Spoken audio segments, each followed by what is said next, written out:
Baru sadar dia bilang hebat banget. Baru tahu kemana aja kamu. Selama ini baru tahu kalau Dotif hebat. Gitu. Nepos saja kalang kabut, tantrum mulu sama Dotif.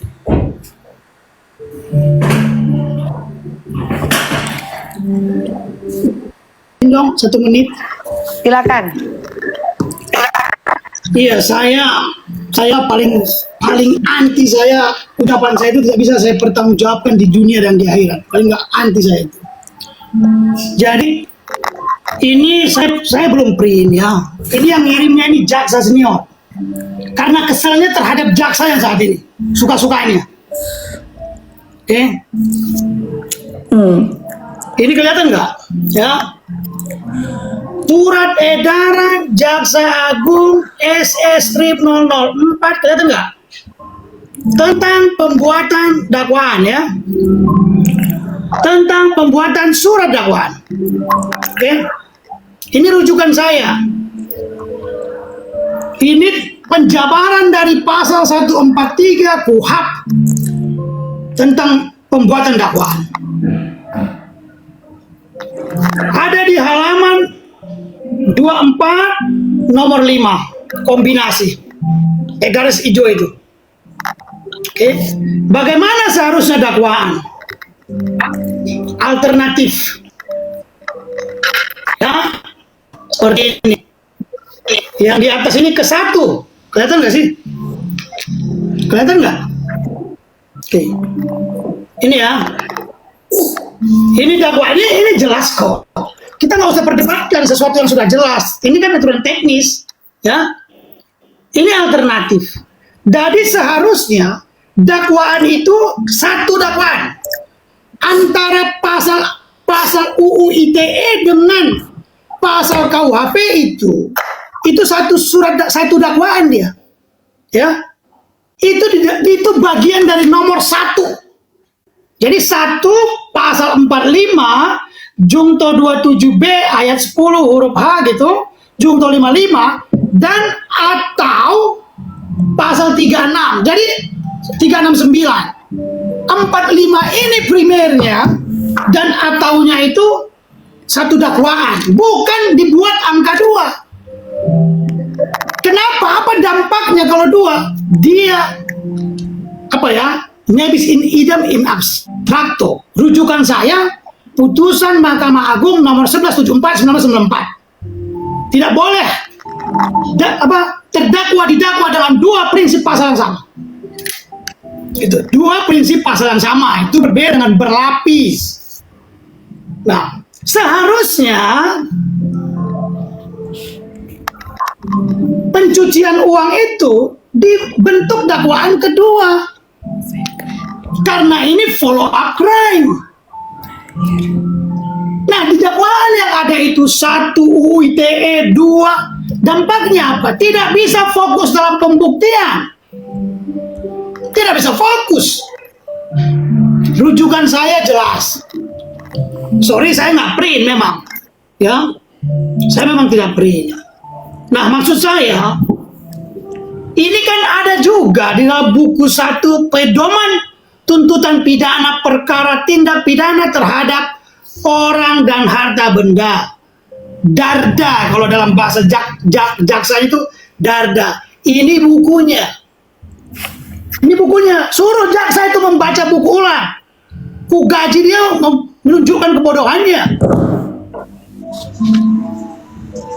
Ya, mohon maaf saya mengkritik pejabat negara, lembaga negara bukan kejahatan. Kata siapa? Kata undang-undang, putusan Mahkamah Bukan Konstitusi. pidana ya Bang ya. Bukan ujaran kebencian ya Bang. Oke, ini ada Bang. Itu erga omnes. Rapi pasti nggak tahu erga omnes. Saya tahu itu. Ada berapa jenis putusan Mahkamah Konstitusi? Nggak tahu pasti itu. Gitu. Jadi mau saya katakan, kalau dia mengatakan saya salah, tolong tunjukkan rujukannya.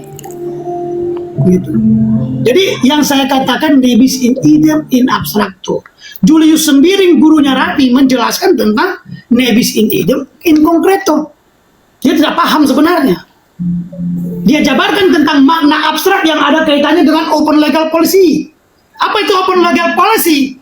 Satu bahasa yang abstrak dapat diuji oleh Mahkamah Konstitusi sebagai kewenangannya menguji berdasarkan pasal 24C Undang-Undang Dasar NRI 1945. Tidak ada urusannya abstrak dalam open legal in either in abstrak. Mungkin ada Dr. Nyoman nanti yang mungkin menyalahkan saya kalau saya salah, tapi meluruskan kalau saya salah juga. Saya tidak mencari menang dan kalah.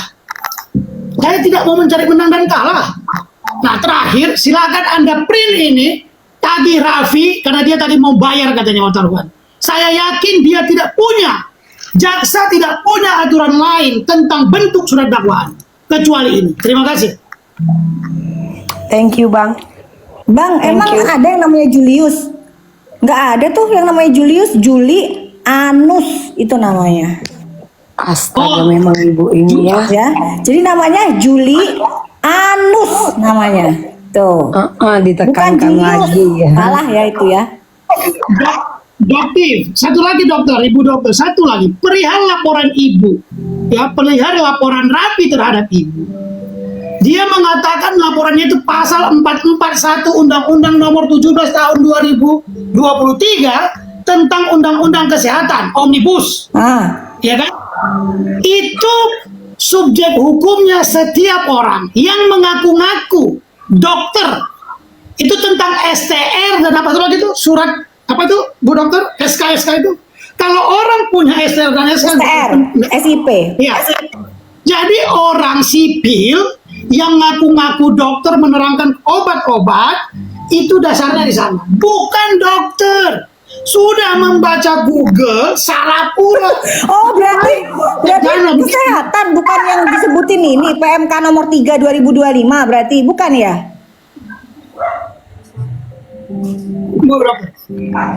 Oh, berarti makanya dibilang pantas. Infonya nggak akan jalan karena memang nggak sesuai. Apa katanya yang ini nggak akan kena gitu. Apa sih? Gitu emang jelas dokter ini dokter. Lu mau nanya apa? Udah jelas dokter. 18 tahun di dunia perskincarean gitu, nggak pernah jadi duta stiker, jualan produk skincare pakai stiker tomat, nggak pernah gitu. Cuman karena memang gengnya itu, geng donaturnya itu yang duta stiker, ya udah jadi gimana ya gitu. Gengnya pernah menjual glowing skin booster yang ada jarumnya, gimana ya, orang donaturnya juga itu juga kan gitu. Jadi ya gimana, tapi nggak akan jalan juga itu karena nggak sesuai, nggak akan bisa terbantahkan semua gitu. Orang yang mau proses juga malu lah, MDP juga malu. Apa ini gitu, cuman bahan lucu-lucuan aja.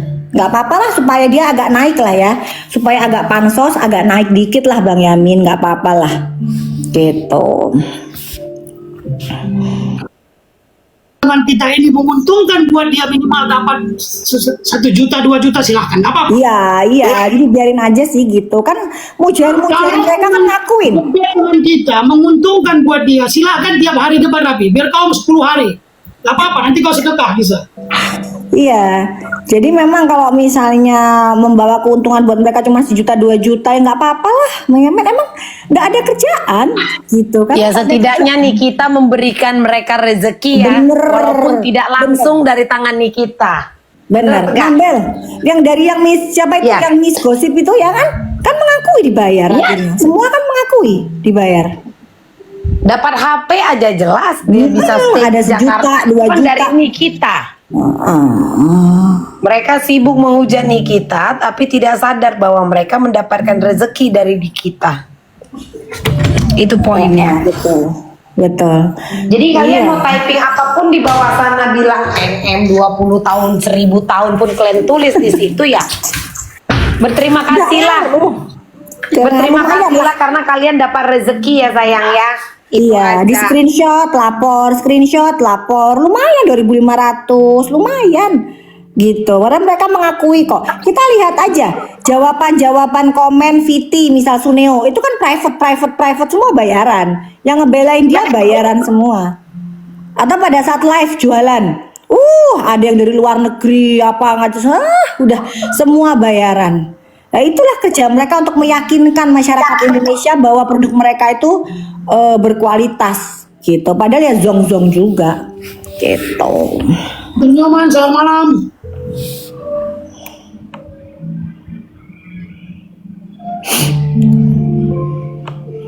Oh, ini sudah naik nih Bang Nyoman ya.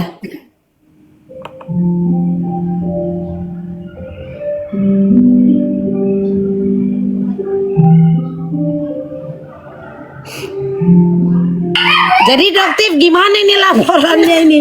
Si Rapi ini lama kali Rapi nih. Memang lama ya? So, udah datang Rapi monggo.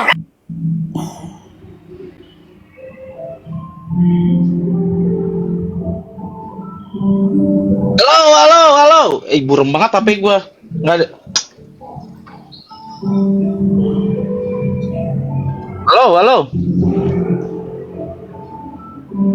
Ada kan suara gua nih? Jelek banget ngadep situ, ke sini. Tuh kan terang.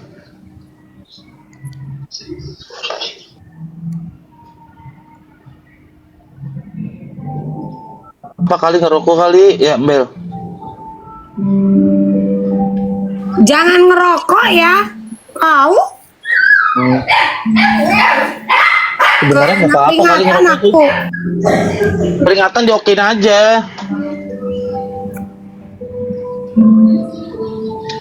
Ya udah sampai mana ini? Belajar menghormati saja. Ini udah, kan gue bilang gue udah nggak ngerokok lagi nih.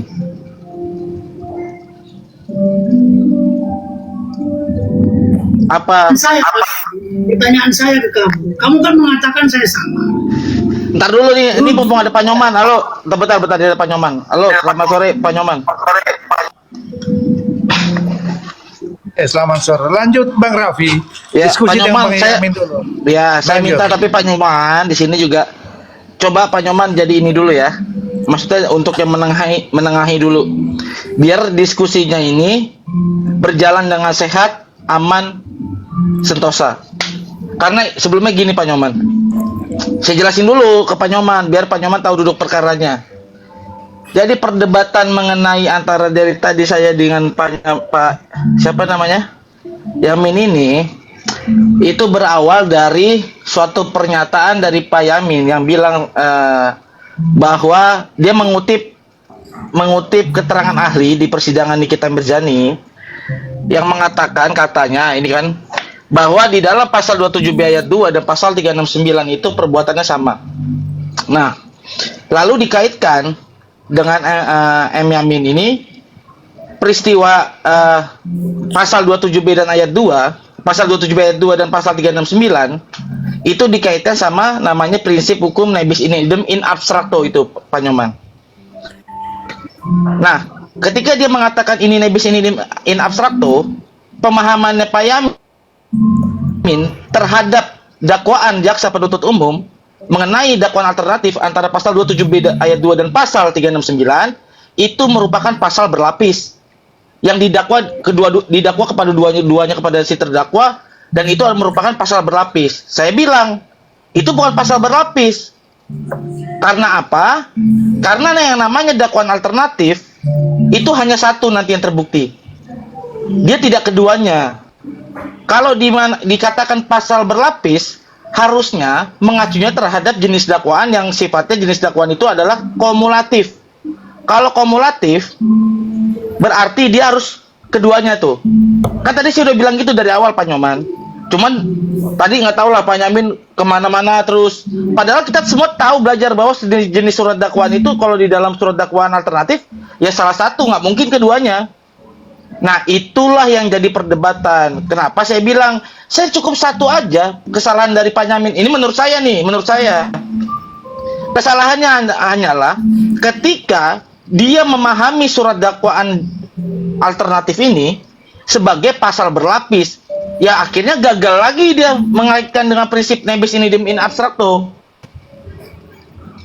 Tadi saya udah bilang gitu dari awal tuh Pak Yamin. Pak Yamin, Pak Nyoman. Dan lanjut, sekarang mau diskusi apa terkait apa lagi?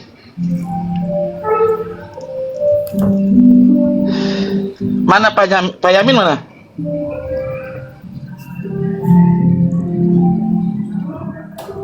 Bukan nyari dukungan, maksudnya di sini biar ngomongan nggak bentrok. Di sini ada Pak Nyoman. Nanti Pak Nyoman yang tinggal yang Bang Nyoman. menyampaikan Bang ini Nyoman, loh Raffi. silakan jawab Bang Nyoman. Maksudnya begitu, bukannya kok dukungan. Pak Nyoman, tapi nangkap nggak Pak Nyoman yang saya sampaikan tadi Pak? Posisinya belum Jadi belum sinyalnya aman. saya Sebentar. Belum aman buat tahu. Apa ya? Diskusi yang menarik sebenarnya sih. Kalau saya mencermati secara singkat tadi, diskusinya menarik dan semua maksud itu sama ya. Apa yang disampaikan Bang Yamin itu memang beliau dalam sangat memperhatikan tentang prinsip dasar. Karena kalau kita berbicara tentang hukum itu kan kita tidak boleh mengabaikan prinsip hal yang sangat fundamental di dalam persoalan dakwaan dan tuntutan dakwaan. Betul. Dan tadi sudah ditanyakan oleh Bang Yamin rujukan, hanya Bang Raffi tidak menjawab. Rujukan itu kan 144 dan 43, lalu dengan surat edaran yang lain. Dan apa yang disampaikan oleh Bang Raffi juga sebenarnya menurut saya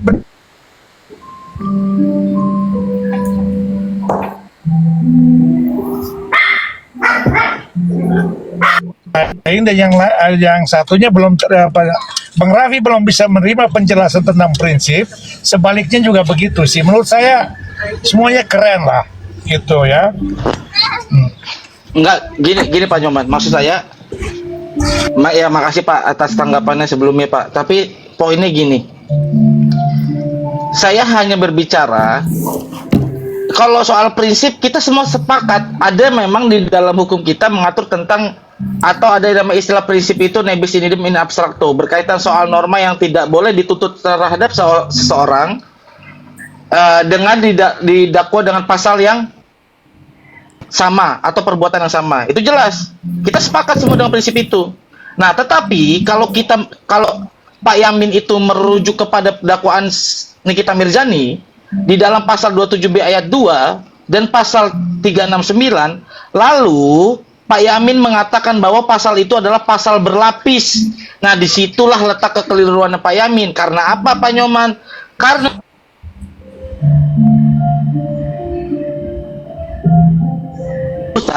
begini, dalam hal menuntut itu bukannya jaksa itu menuntut dengan dua dakwaan itu atau dua pasal itu, karena nanti pada akhirnya hanya satu.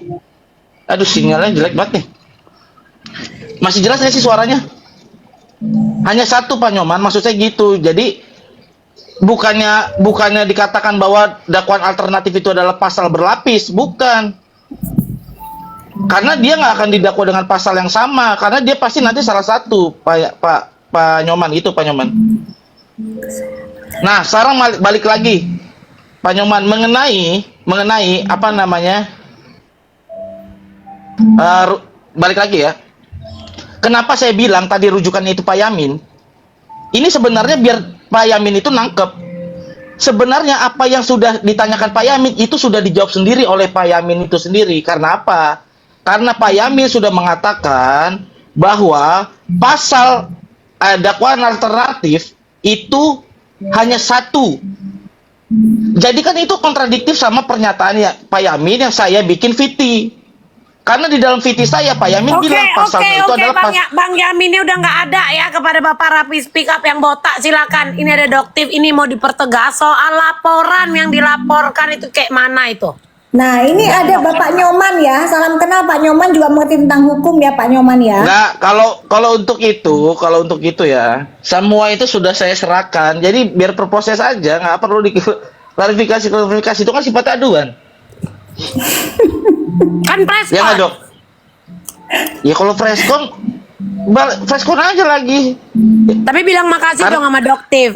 Saya kenalin dulu doktif, kan saya diwawancara kan. Naik dia bisa Saya- pansos. Naik. karena saya kenalin Nggak, gini, dong. Pak Nyoman, Pak Nyoman, Ini saya udah, calon kamu artis. diam aja. Sekarang Dokter nanyanya ke Pak Nyoman. Pak Nyoman, ini Ya udah, ada saya turun orang ya. yang melaporkan ya. Ada orang yang melaporkan. Udah bukan kamu, namanya Pak Ogah ya. Pak Ogah itu melaporkan dugaannya itu undang-undang Udah, saya turun ya. apalah gitu kan ya. Bel, thank you, Bel. Melaporkan ke majelis. Lu diem dulu. Saya kan nggak ngomongin soal kamu. Saya ngomongin Iya, saya ada Pak turun, Ogah. saya mau pamit. Ada Oh. Pak Ogah yang melaporkan ke Majelis Disiplin Profesi. Ya, atas dasarnya tadi kalau berdasarkan dari Pak Yamin, Undang-Undang Kesehatan apa gitu ya. Nah, kalau menurut Doktif nih Pak Yoman, ini ada salah pelaporan. Harusnya kalau Undang-Undang Kesehatan tuh dia melaporkannya ke kepolisian. Karena di sini sudah jelas. Berdasarkan Permenkes nomor 3 tahun 2025 tentang penegakan disiplin profesi. Nah, harusnya nih kalau mau ngelaporin Doktif ya, harusnya itu ke tentang penegakan disiplin profesi tenaga medis. Gitu. Nah, di sini ada nih 17 pelanggaran. 17 pelanggaran. Melakukan praktek tidak kompeten, tidak merujuk pasien kepada tenaga medis. Si Raffinya mana kabur ya? Oh, tatut. Menjawab profesi, menghentikan kehamilan, penyalahgunaan kewenangan profesi, penyalahgunaan alkohol, obat-obat terlarang zat berbahaya, penipuan. Nah, membuka rahasia kesehatan, melakukan perbuatan tidak patut atau aseksual, menolak atau menghentikan tindakan tanpa alasan, pemeriksaan atau pengobatan berlebihan, meresepkan atau memberikan obat golongan yang tidak ditujukan untuk perawatan, tidak membuat rekam medis, membuat keterangan rekam medis yang tidak berdasarkan hasil pemeriksaan, turut melakukan penyiksaan, melakukan perang tarif. Nah itu mana coba di antara itu semua mana? Kok Pak Ogai kabur? Hah? Ngono loh. Saiki alasannya opo? Tadi pada saat Dokter sholat dibilang kabur. Sekarang Dokter mau tanya, kamu tuh salah alamat Pak Ogah. Gitu loh, salah alamat. Harusnya kalau merasa dirugikan karena Undang-Undang Kesehatan melaporkannya ke kepolisian dulu. Nah dari situ minta rekomendasi ke MDP. Itu Pak Nyoman sama Pak Yamin di sini. Berarti bisa. Silakan Bang. Ya, lanjut. Ada yang mau bicara, silakan. Saya ada telepon. Enggak, gimana tadi menurut Pak Nyoman gimana? Nanti biar ada yang melaporkan Pak Ogah itu kan melaporkan ke MDP, biar dia bener jalannya. Ini kan dia lawyer, masa kok bloonnya keterlaluan gitu loh si Pak Ogah ini. Pak Ogah ini lawyer ya, Pak Nyoman ya. Dia keterlaluan gitu loh. Maksudnya itu sampai hal-hal yang seperti itu tuh harus dijelasin. Salah ini gitu. Harusnya kamu tuh melaporkan ke Empok Lela dulu. Empok Lela nanti akan meminta rekomendasi dari Majelis Disiplin Profesi, kan begitu alurnya.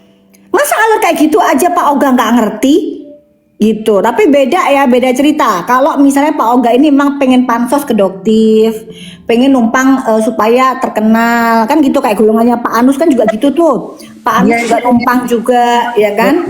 Biar diwawancara wartawan kan harus ada bahan. Ini tapi bahannya jangan kelihatan banget kalau blow on. Yang penting masuk berita. Ya tapi kan malu-maluin ya. Maksudnya kenapa sih kok golongannya tuh kok pada blue on semua? Heran ya. Gitu loh. Kenapa sih mbok ya? Aduh, kan mempermalukan lah istilahnya. Organisasi advokat pengacara itu kan nggak kayak begitu gitu loh. Yang Doktif kenal selama ini nggak pernah loh kok kualitasnya kayak begitu. Lawyer-lawyer yang Doktif kenal tuh berkualitas banget gitu. Jadi begitu ketemu mereka ini cuman bengong aja. Ada ya? Kok ada ya lawyer kayak begini? Gitu doang sih, bingung aja gitu.